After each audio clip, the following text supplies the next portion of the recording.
Merci, messieurs les présidents, merci, chers amis, merci à la Société marocaine de rhumatologie pour l'invitation. Et ma mission va se réduire à introduire le travail que sera essentiellement présenté par Rim Dhahri, mais comme j'ai eu le privilège de manager un peu le groupe qui a préparé ce projet de recommandation tunisienne sur la prise en charge de l'ostéoporose post-ménopausique, donc je vais en présenter les principaux traits. La composition du groupe qui a été dédié et auquel on a confié cette mission, comme vous pouvez le voir, et il y a une majorité féminine, comme l'attestent ces beaux sourires féminins. Nous n'étions que 3 hommes dans un groupe très féminisé, ce qui nous ravissait. Et nous avons... Si, voilà. Donc, bien évidemment, nous avons travaillé en toute indépendance, en particulier de l'industrie pharmaceutique, puisqu'il n'y a eu aucun financement, ni des locaux, des équipements, l'impression, enfin, aucun financement n'a été apporté par une source autre que la Ligue tunisienne anti-rhumatismale. Nous avons travaillé en toute indépendance par rapport à tout autre élément externe. Et après le démarrage des premières réunions au mois d'avril 2016, nous avons ressenti le besoin de demander l'avis de nos collègues rhumatologues à l'occasion d'une manifestation qui s'est tenue en janvier 2017 afin de mieux apprécier et appréhender les besoins et les attentes des collègues sur tous les sujets qui touchent à l'ostéoporose. Donc nous avons distribué un questionnaire qui a été rempli et nous avons tenu compte des réponses, bien évidemment.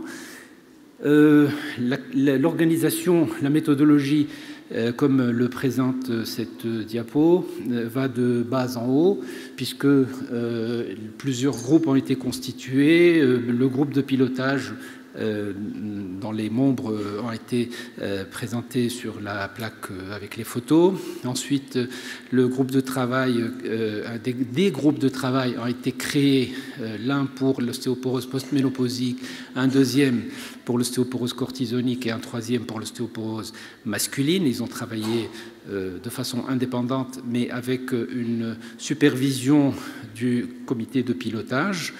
Nous avons également identifié et décidé de créer un groupe de lecture qui se composait de collègues tunisiens et de collègues de pays francophones, dont notre ami Christian Roux, ici présent. Mais nous avons également demandé à un membre de la Fondation internationale de l'ostéoporose, en la personne de Serge Ferrari, qui est suisse et donc francophone, de participer, de faire partie de ce groupe de lecture. Nous avons également élargi la composition de ce groupe à des spécialités autres que la rhumatologie qui étaient concernées par l'ostéoporose, et nous avons invité les représentants des sociétés savantes de gynécologie obstétrique, d'orthopédie, d'endocrinologie, également un représentant d'une société de médecine de famille. Donc le secrétaire général ou président nous a accompagnés pendant un certain nombre d'étapes. Nous prévoyons qu'il y ait une phase, après que le comité de lecture ait validé la proposition faite par le comité de pilotage, une phase donc de finalisation qui regroupera les groupes de travail et le groupe de lecture également. Peut-être qu'on le fera par Skype ou de façon à ne pas avoir à organiser de réunion. Et c'est la dernière phase, la phase de validation. Nous avons également fait appel à un collègue épidémiologiste pour valider les différentes phases de ce travail.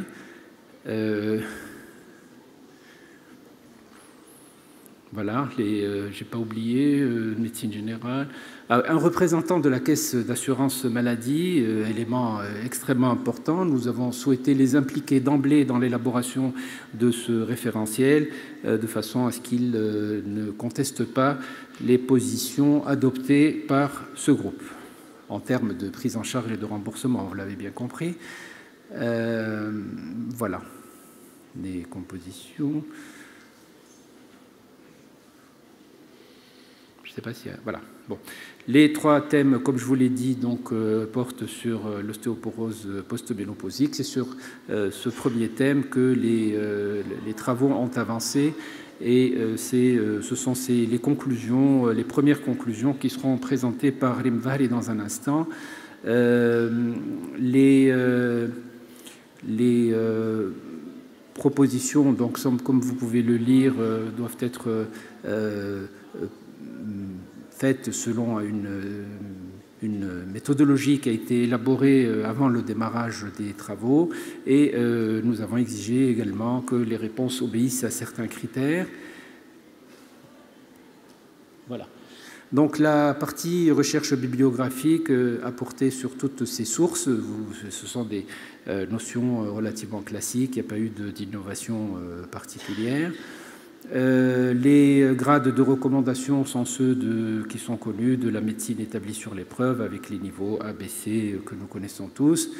Nous avons également choisi d'adopter le système AGRI pour répondre à chaque question posée sur les recommandations avec une échelle numérique, et les réponses vont de 1 à 7 en respectant donc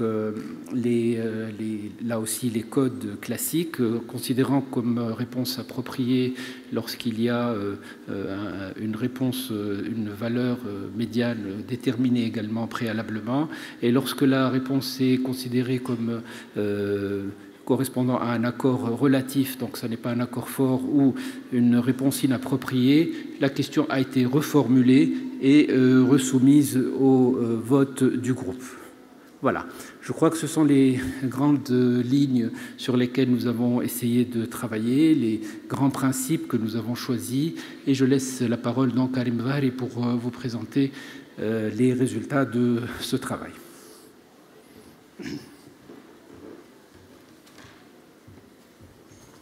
Alors, je remercie mon professeur, donc professeur Laïth Zakraoui. Je n'oublierai pas donc de remercier aussi donc les présidents de la session, et aussi donc la Société marocaine de rhumatologie.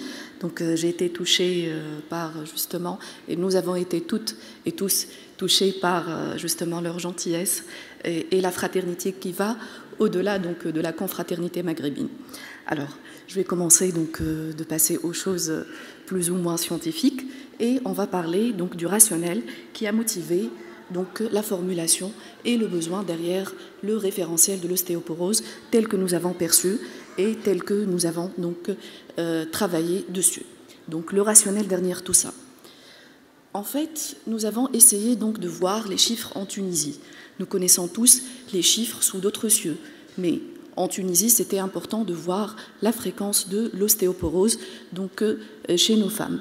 Près d'une femme sur 4 en Tunisie a une ostéoporose densitométrique.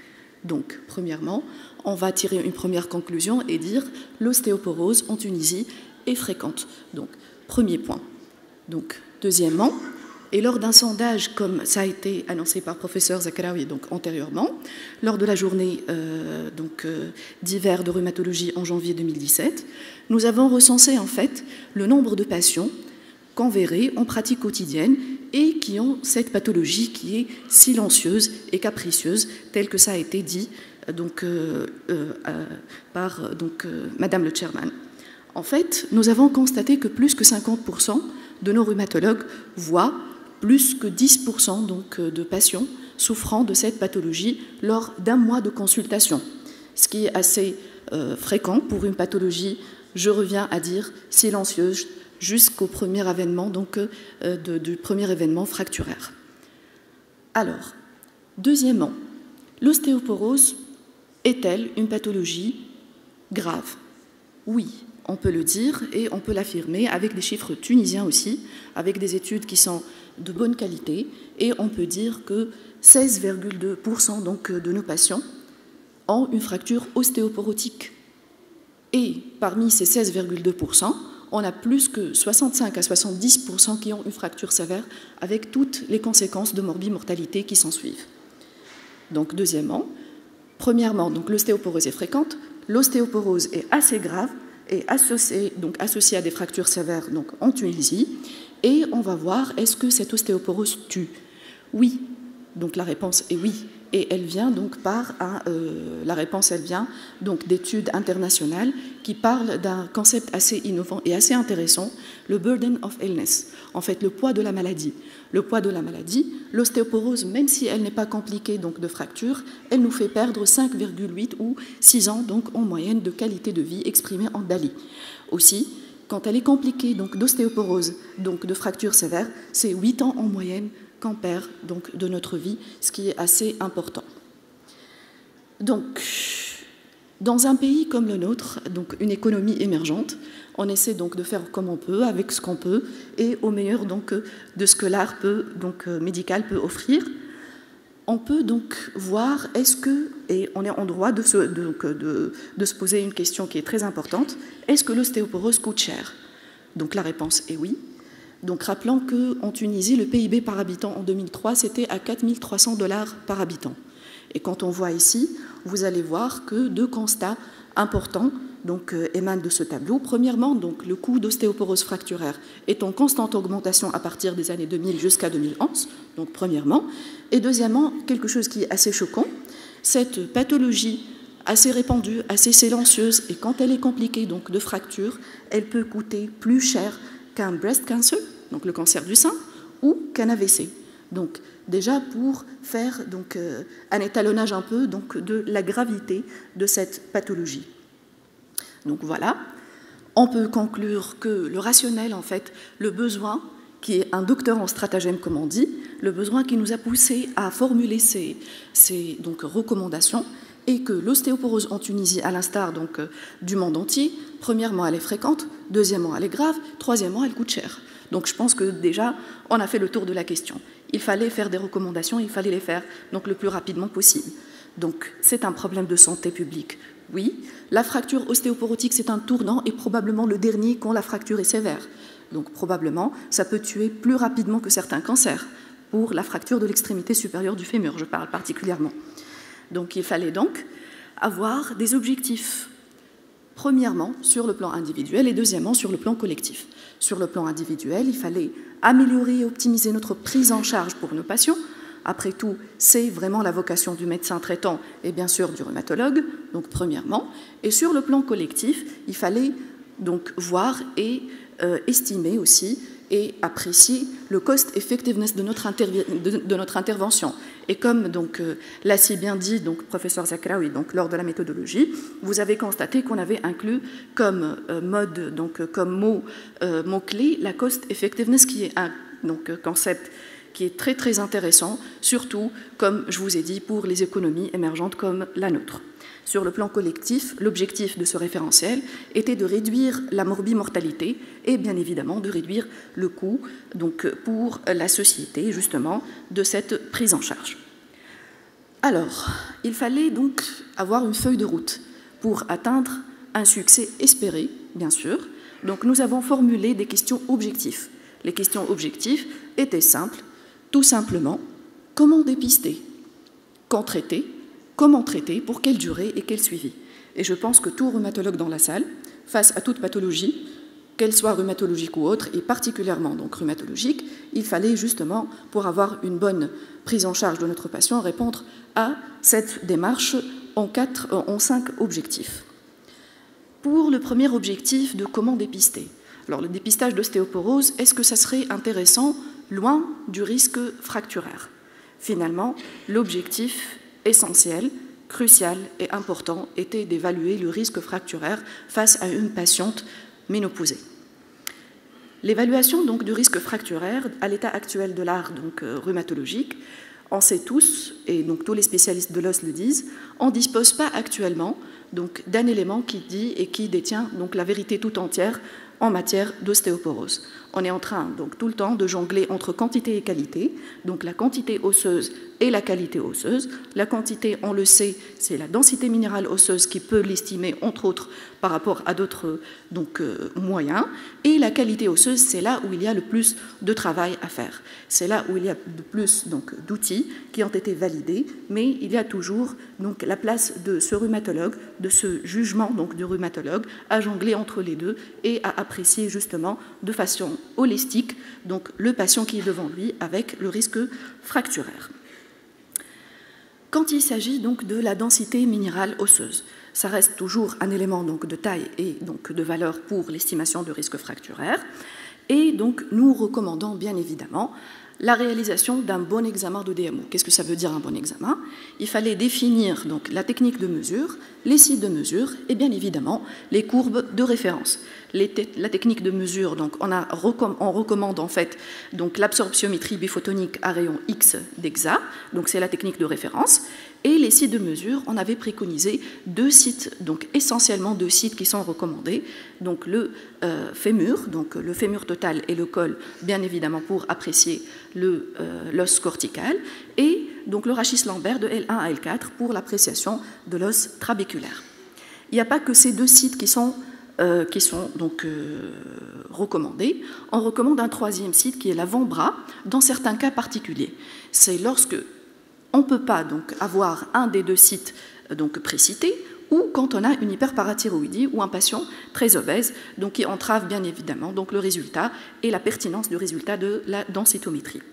La courbe de référence, on recommande la courbe de référence tunisienne, c'est logique, et à défaut, ça va être la courbe NHANES 3. Pour un premier examen, quand est-ce qu'on doit faire un premier examen donc, de DMO? Premier fait, ça va être fait chez toutes les femmes tunisiennes de plus de 60 ans. Ce n'est pas parce qu'on a beaucoup d'argent, mais qu'on avait constaté en fait que c'était très pertinent. Donc, et ce, à la base d'une étude qui est donc de très très bonne qualité et qui avait finalement vu que le nombre de femmes, l'odds ratio en fait, de fractures ostéoporotiques selon l'âge, il passe du simple au quadruple. Donc quand on passe la barrière de 60 ans. Donc on a 4 fois plus de risque quand on est âgé de plus de 60 ans d'avoir une fracture ostéoporotique et ce qui a motivé en fait cette recommandation donc de faire la DMO chez les femmes âgées de plus de 60 ans.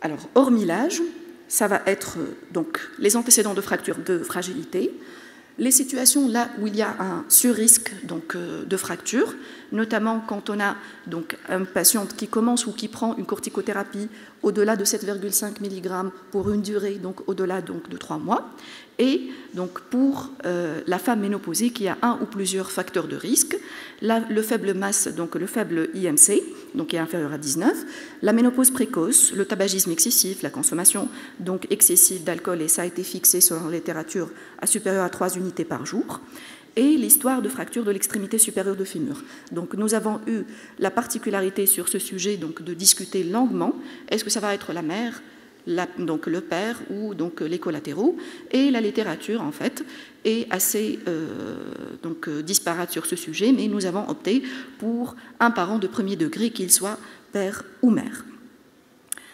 Après avoir fait donc la première DMO, nous avons tous et toutes eu donc la question de la part de nos patientes. Bon voilà docteur, j'ai fait la première DMO. Je vais bien, apparemment je n'ai pas d'indication de traitement, elle va parler donc d'indication de traitement et non pas de DMO qui élimine le risque fracturaire. Donc on va dire que voilà, vous n'allez pas me prescrire un traitement, je ne nécessite pas un traitement. Quand est-ce que je dois refaire la DMO? Donc pour un deuxième examen, on va donc, et on recommande de le refaire à 5 ans si le T-score initial est entre moins 1,5 et moins 2. À 2 ans, si le T-score est inférieur à moins 2 DS, et à 1 an, en cas d'apparition de nouveaux facteurs de risque. On le sait, donc, mais on le répète, il faut toujours le répéter pour les jeunes et pour tout le monde, que finalement, le compte-rendu de la densité minérale osseuse n'est bon que pour dire qu'il y a une perte de la masse osseuse. Ceci dit, une ostéopathie déminéralisante ou une ostéopathie raréfiante. Ce n'est en aucun cas suffisant pour dire que c'est une ostéoporose. Il faut toujours éliminer les autres causes et pour ce faire, il faut bien évidemment compléter par une enquête clinique, biologique et parfois radiologique. On recommande actuellement donc en Tunisie de faire un premier bilan biologique et j'insiste sur le mot de première intention, donc de faire une NFS et de VS, un bilan phosphocalcique avec une calcémie corrigée à l'albuminémie, une créatinémie, des transaminases, et je souligne que nous recommandons la vitamine D, donc à refaire au premier bilan de première intention, et ça va être le seul moment donc là où on va le faire. Ça va servir donc justement pour le traitement, ça va servir pour le diagnostic positif, et certainement, on le sait très bien, traiter 5 ans ou 3 ans selon donc, la molécule choisie sans avoir un statut donc, bilan phosphocalcique et donc, un statut vitaminique correct, ça sert presque absolument à rien. Donc, après la DMO, il est toujours d'actualité et donc important d'évaluer le risque fracturaire avec l'évaluation des facteurs DMO indépendants. Bon, c'est logique. On n'arrête pas de le dire et de le redire, le seuil d'intervention est hélas donc, différent de celui de l'intervention thérapeutique. Ça aurait été trop bon, trop simple pour nous, rhumatologues, donc, à l'activité quotidienne. En fait, il faut justement, comme je l'ai dit, apprécier le malade dans sa globalité, apprécier donc, le risque fracturaire dans sa globalité, moyennant donc 3 questions, une démarche en 3 points. Y a-t-il un antécédent personnel de fracture? Et là, on a en tête donc, bien sûr les cascades fracturaires et donc une fracture en cache une autre, en cache plusieurs autres parfois. Donc, quel est le risque absolu de fracture de notre patiente et quel est donc le risque de chute? Pour la première question, quand il s'agit d'une fracture périphérique ou une fracture donc, de l'extrémité supérieure du fémur, les choses sont claires. C'est assez bruyant, c'est assez douloureux, on le sait, on le connaît, donc, et c'est très simple à dépister. Sauf qu'il y a des fractures qui sont sévères, donc associées à une morbimortalité, mais qui sont parfois parfaitement asymptomatiques, ou qui passent derrière un petit lumbago, une petite lombalgie ou un petit dorsago associé. Donc là, on parle des fractures asymptomatiques. Comment est-ce que je vais faire pour dépister les fractures asymptomatiques qui sont essentiellement et exclusivement les fractures vertébrales? Les fractures vertébrales, on avait vu juste d'intégrer la VFA, Vertebral Fracture Assessment, donc dans l'évaluation de ces fractures vertébrales asymptomatiques, et ceci par la simplicité de la technique, qu'elle soit couplée donc à la DMO, qu'elle soit moins chère, 2 fois moins chère que donc, une radiographie du rachis lombaire et donc dorsale de profil, et qu'elle soit moins irradiante. Aussi, il est important de voir que cette technique qui est parfaitement valide et valable entre D4 et L4 pour l'appréciation donc des tassements et des fractures vertébrales, elle détecte les fractures vertébrales minimes et modérées avec une valeur prédictive négative supérieure à 80%, donc de D7 à L4. Donc ça répond presque parfaitement, je dis toujours presque, donc parfaitement à la donc, détection des tassements et donc des tassements ostéoporotiques et de ces fractures sévères. Bien sûr, donc cet examen doit être justifié par 2 faits principaux sur le plan thérapeutique, ça a un impact thérapeutique. En fait, par le choix de la molécule, premièrement, l'indication thérapeutique aussi. Le choix de la molécule quand il s'agit de 2 fractures vertébrales, donc incidentes ou concomitantes découvertes à la VFA. Revenons aux recommandations. Quand est-ce qu'un Tunisien, ou donc nous Tunisiens, on recommande et on doit faire donc la VFA couplée à la DMO. Donc, quand il s'agit d'une femme âgée de plus de 60 ans et qu'elle a un T-score donc inférieur à moins 2,5 aux 2 sites ou à 1,2 des 2 sites, une perte de la taille historique de 4 cm ou prospective de 2 cm à 2 ans, antécédent de fracture vertébrale ou une patiente qui a donc un antécédent de maladie ou de traitement qui prédispose donc plus que d'autres à un risque de fracture vertébrale. À défaut de VFA, malheureusement, pas toutes justement les régions en Tunisie sont dotées de DMO et pas toutes donc, les appareils de DMO sont propices à faire une bonne VFA dans les conditions de l'art. Donc, on recommanderait à défaut une radiographie standard, donc du rachis dorsal et lombaire de profil. Et là, on parle d'un bilan qui est assez minimaliste. Deuxièmement, quel est le risque absolu de fracture?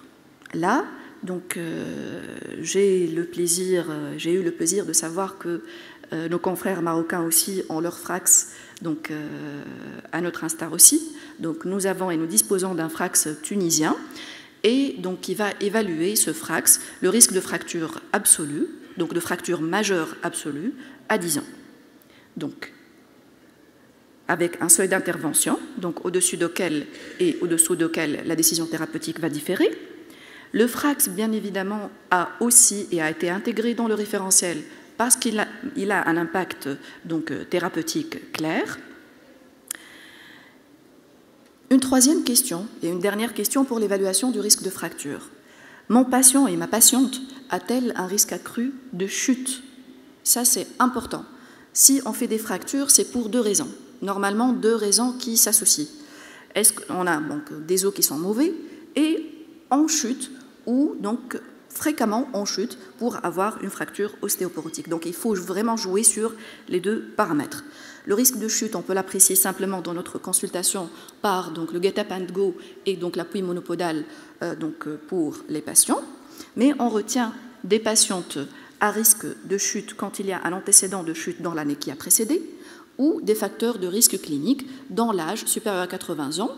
Donc le sexe féminin, bon, ça va de soi, on est dans l'ostéoporose postménopausique, et donc les troubles qui accentuent justement et qui, donc, qui nuisent donc, à l'équilibre, notamment les troubles psychiatriques, la polymédication, les troubles, donc la réduction de l'acuité visuelle, les troubles comportementaux ou donc musculo-squelettiques.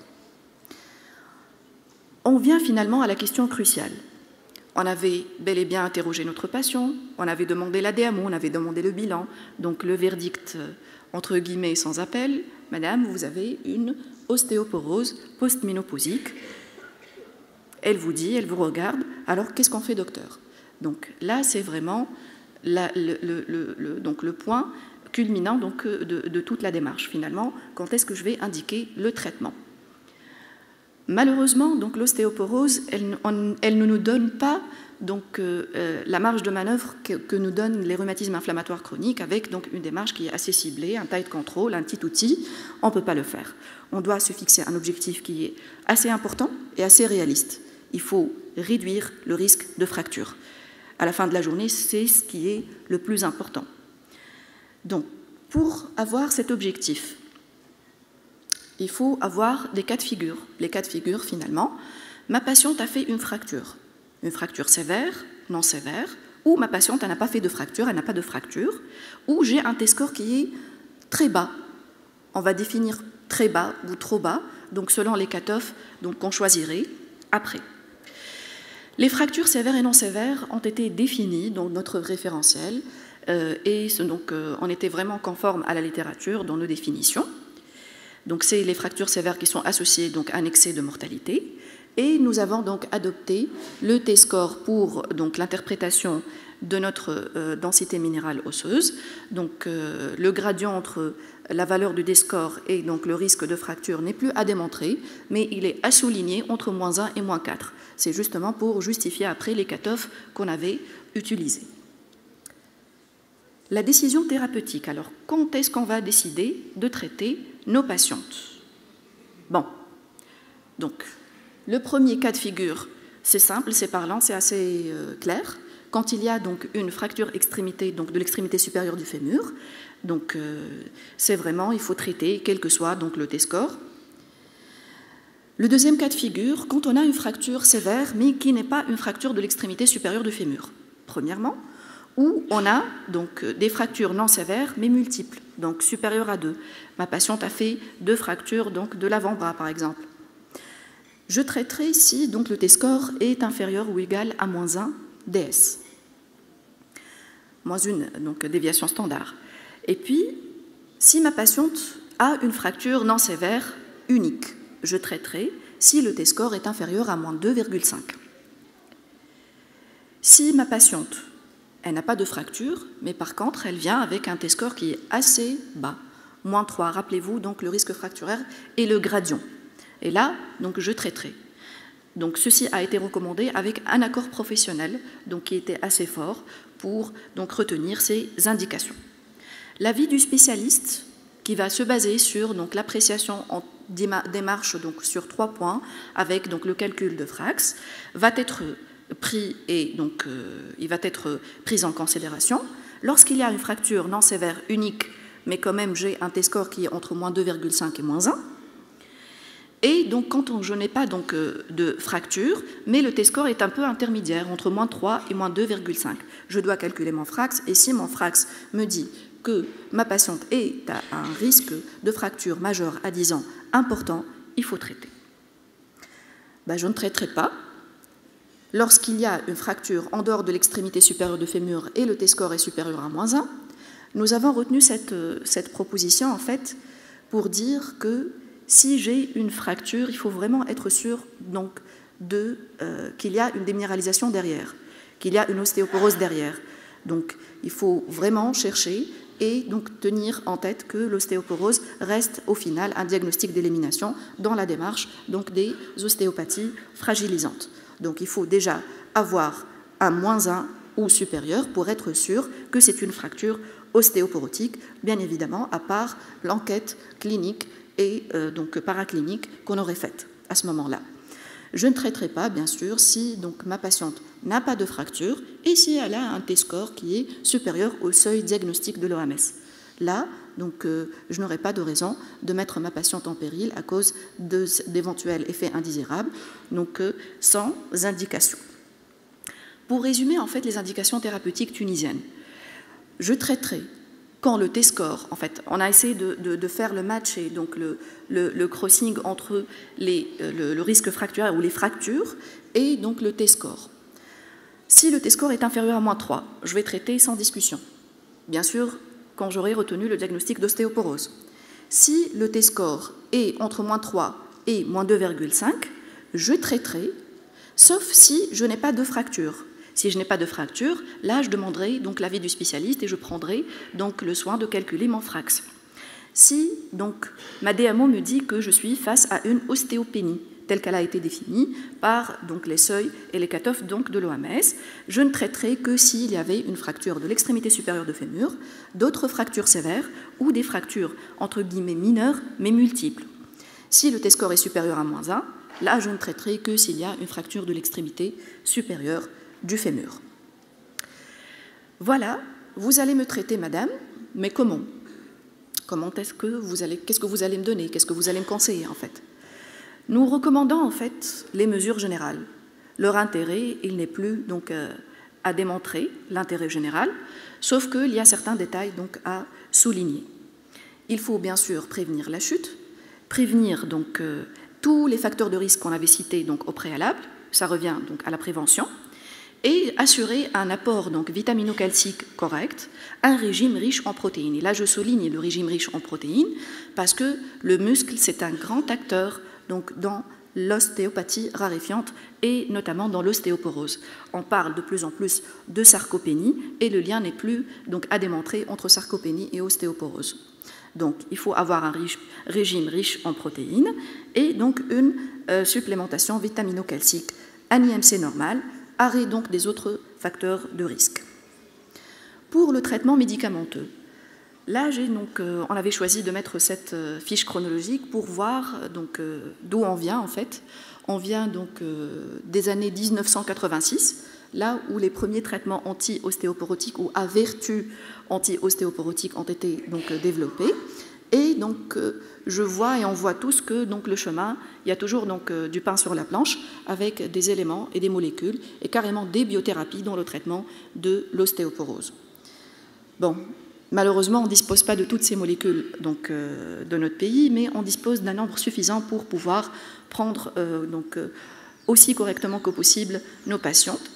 Et on avait choisi donc, d'inclure même les molécules qu'on n'avait pas, puisque donc, après, le référentiel se doit être exhaustif, se doit être conforme donc, aux normes de la science, et on espère améliorer les choses, donc améliorer donc, la prise en charge entre guillemets donc, des caisses nationales pour atteindre donc, le niveau requis par la science.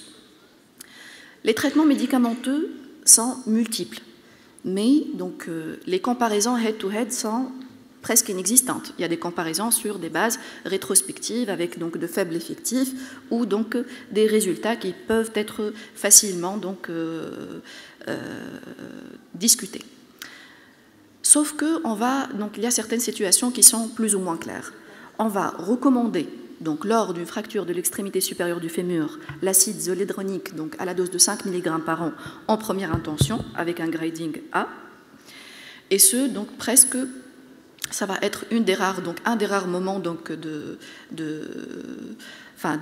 d'affirmation donc, quand on revient aux molécules donc, qu'on devrait donc, prescrire.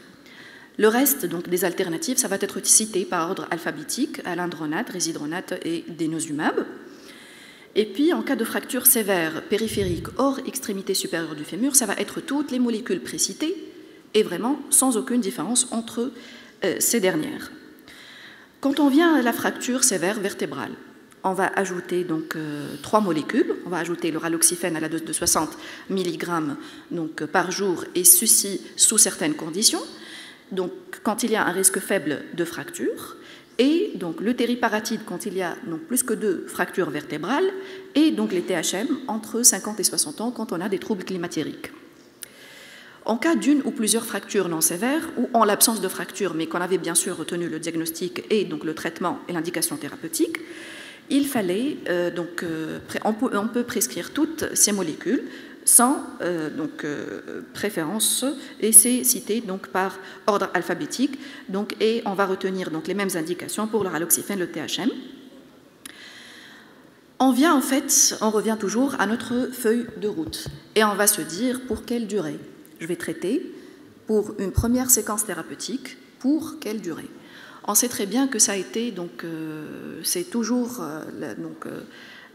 un sujet d'actualité, c'est toujours un sujet donc, de discussion. On parle parfois donc, de l'ostéoporose comme une maladie chronique dont le traitement donc, est au cas par cas, dont la durée est au cas par cas, et on va voir, donc, on a vu des gens qui recommandent des durées beaucoup plus longues, et on a vu aussi des gens qui parlent d'un concept qui est le drug holiday, mais donc, nous allons recommander donc, en Tunisie une première séquence thérapeutique à 3 ans pour le zoledronate, à 18 mois pour les tériparatides et à 5 ans pour les biphosphonates oraux, qu'elles soient donc alendronate ou résidronate. Donc, on n'a pas vraiment... Rim, excuse-moi, est-ce que tu peux accélérer? Il te reste 1 minute 30. Alors, il est justifié d'arrêter le traitement, donc si on a tous les éléments donc, pour l'arrêter, si donc, ma patiente elle va mieux sur le plan densitométrique, supérieur à moins de 2,5, il n'y a pas de nouveaux facteurs de risque, il n'y a pas d'apparition de nouvelles fractures, et il n'y a pas de perte significative de la DMO. Une perte significative, c'est 0,03 grammes par centimètre carré. Donc, quel suivi? Alors, le suivi, ce doit être donc, avant tout un suivi clinique. Avec, donc, on va guetter la survenue d'une fracture sous traitement, de nouveaux facteurs de risque, on va mesurer la taille donc, à mesurer 1 fois par an, et donc un suivi densitométrique après 3 ans du début de traitement, à la fin de la séquence thérapeutique, et en cas de survenue d'une fracture mineure, ou donc dans un délai de plus d'1 année de traitement. C'est le délai donc, minimal pour avoir une certaine efficacité d'un biphosphonate. Donc ça a été avancé que c'est le 6 mois pour les résidronates, mais on était uniciste et on avait dit 1 année pour tous les biphosphonates. L'échec thérapeutique donc, est défini alors par la survenue, après au moins 12 mois, d'une prise régulière du traitement, d'une fracture ostéoporotique majeure ou de 2 fractures mineures. Et sur le versant densitométrique, la baisse donc, significative donc, à la fin d'une première séquence thérapeutique, 3 ans pour le zoledronate et 5 ans pour le biphosphonate oral. Mais avant tout, il faut être vigilant. En cas donc, de fracture survenue sur traitement, il faut vraiment faire attention. Donc, il faut vérifier l'énergie donc, du traumatisme, la pertinence du choix thérapeutique, donc l'efficacité de la molécule sur le site, l'observance thérapeutique, la durée de prise supérieure à 1 année et la supplémentation vitamino-calcique. Il faut éliminer une autre cause de fragilisation. Une rotation peut être envisagée, bien évidemment, en cas d'échec, de défaut d'adhésion, d'effet indésirable ou à la fin d'une première séquence thérapeutique. Le tériparatide devra être relayé par un traitement antirésorbeur, le denosumab par un biphosphonate, et donc il n'a pas été démontré d'efficacité densitométrique dans les relais entre biphosphonates, sous réserve d'une bonne observance. En cas d'échec thérapeutique, le choix d'une deuxième molécule doit être pesé et doit être aussi démocratisé. Ça prend en charge l'avis de la patiente, le souhait de la patiente, l'adhésion au traitement, parce qu'à la fin de la journée, si elle n'est pas convaincue de prendre la pilule, on n'aurait rien fait. Donc, l'adhésion de la patiente, les caractéristiques de l'ostéoporose, la contrainte des conditions d'autorisation de mise sur le marché et donc l'autorisation CNAM. Je reviens à dire et je conclus par recommandation tunisienne. Pourquoi? L'ostéoporose sous nos cieux est fréquente, elle est grave, elle est coûteuse. Nous sommes un pays riche par son potentiel humain. J'espère qu'on sera tous riches un jour par l'argent. Bon, j'espère. La fracture ostéoporotique est toujours un tournant, probablement le dernier quand il s'agit de fractures sévères. Donc c'est probablement c'est important. Et la mesure de la densité minérale osseuse, à elle seule, elle n'est en aucun cas suffisante pour apprécier le risque fracturaire. Les recommandations de traitement proposent une démarche pragmatique avec une évaluation globale, une évaluation conjointe entre médecins malades et une évaluation, une prise en charge qui se doit d'être correcte, qui se doit d'être pragmatique, globale et surtout démocratisée. Je vous remercie.